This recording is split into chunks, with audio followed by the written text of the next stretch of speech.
Ah, I'm just kidding, guys. My finger would be cut off if I would have done that. That is not a good idea. That's why these guards are here. Regardless, we're taking a look at the Bitmain X5, and this thing just got twice the profitability. So it probably didn't just happen because, I don't know, as of the latest firmware that happened at the beginning of December, I never tried this coin prior, but it can mine another coin. The profitability is double, and I want to thank Keaton Ricard for actually pointing this out to me. He is the community manager over at HiveOS. Okay, so here we are in the dashboard, and we can see we have a real-time hash rate of about 216 kilohash. This is based on the difficulty you're currently on at the pool and the shares it is finding. Our average total hash rate is about 215 kilohash, and down here we can see 16,094 accepted shares, and this is not mining Monero. I know you guys are probably just like, show us the coin you're mining. What are you mining? What's going on here? But first, let's take a look at the current profitability of Monero. Here at rabidmining.com, the CPU mining calculator, I do have the X5 added.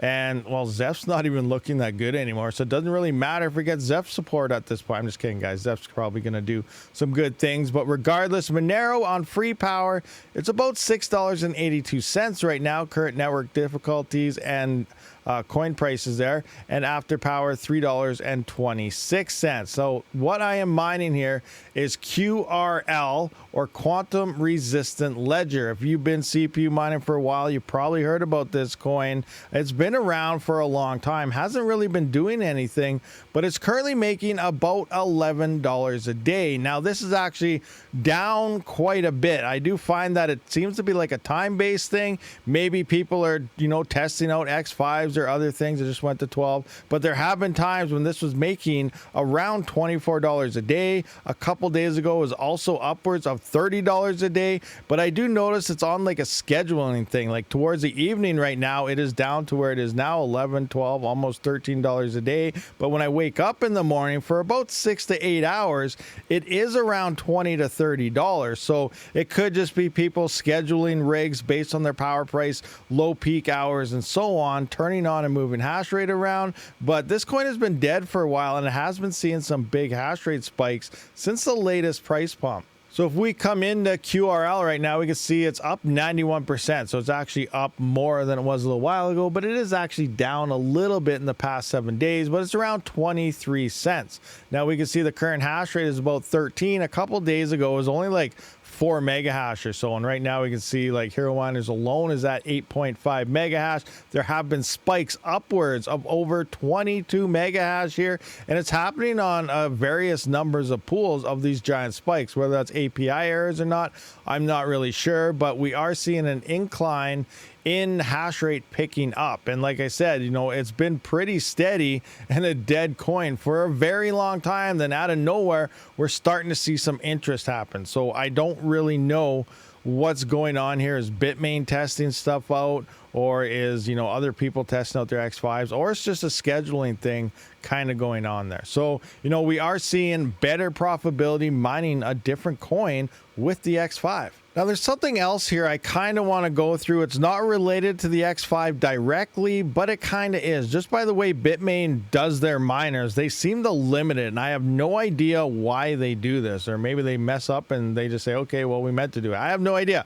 But there are rumors that for the E9 Pro on January 17th here of 2024, so this year and this month, because we just had New Year's here, it still kind of confused me. But yeah, we're in 2024 right now. At the 2 gigabyte mark, the E9 Pro may be able to start mining Octa.Space. Now, I don't think that's actually going to happen. I don't know for sure, because just because it's going up more in the memory side, it shouldn't magically open up. I always heard that it was based on anything under Epoch 200, the E9 Pro couldn't mine. And if we scroll up, Epoch 200, or why am I at 250 here? 200 is actually coming in on January 17th of 2025, which isn't until next year, and then maybe it'll magically be able to start mining Octa.Space. Again, we don't know the details on what they actually did and locked these to certain areas. Is it an Epoch of 200? Is it based on the 2 gigabyte DAG where it's going to happen on the 17th of this month?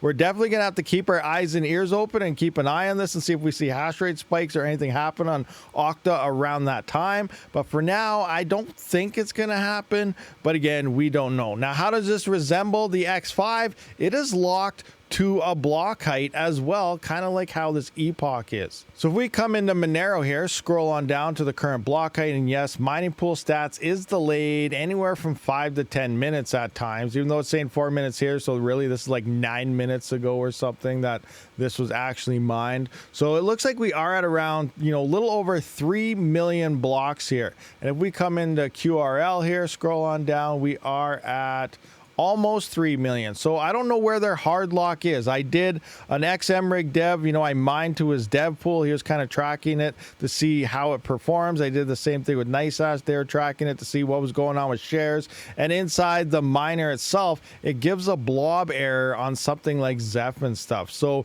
it does sound like coming from them that they're saying it's based on the block height. It cannot mine anything under an X block height. So is it 2.5 million? I'm not really sure. If we actually go to the Zeph blockchain, they are far away from that still. They're only sitting at 154,000. So they got a lot of blocks to go until they hit around 2.5 million or so. But it's somewhere above 2.5 million and below wherever we're at right now on XMR and everything. So I don't know where they actually have this thing locked in at currently, but there is some type of lock in there that's preventing it from mining the other random X coins under a certain block height. Now, there are rumors that another piece of firmware will release for the X5 possibly this month that could unlock Zeph. Again, I have no idea. A lot of people thought that last month as well, and they released December 5th. They released some firmware here, and it was actually labeled once you installed it November 5th, so it was already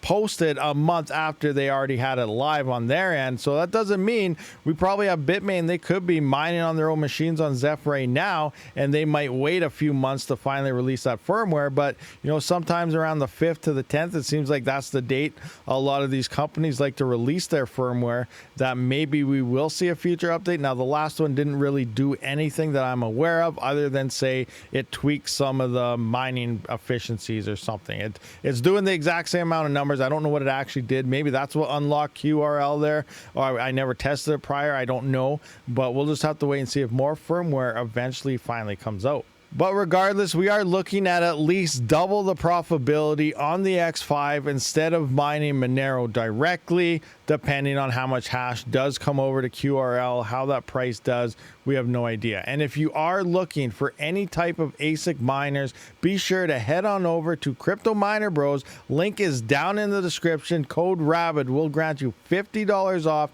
any order that is off each individual piece of equipment, not the entire order, but each individual item, and it is shipping costs to the door in all the prices here. You don't have to worry about shipping or anything like you do on most websites after you already purchased the item. So thank you for checking out this video, guys. I will see you on the next one. Rabid out.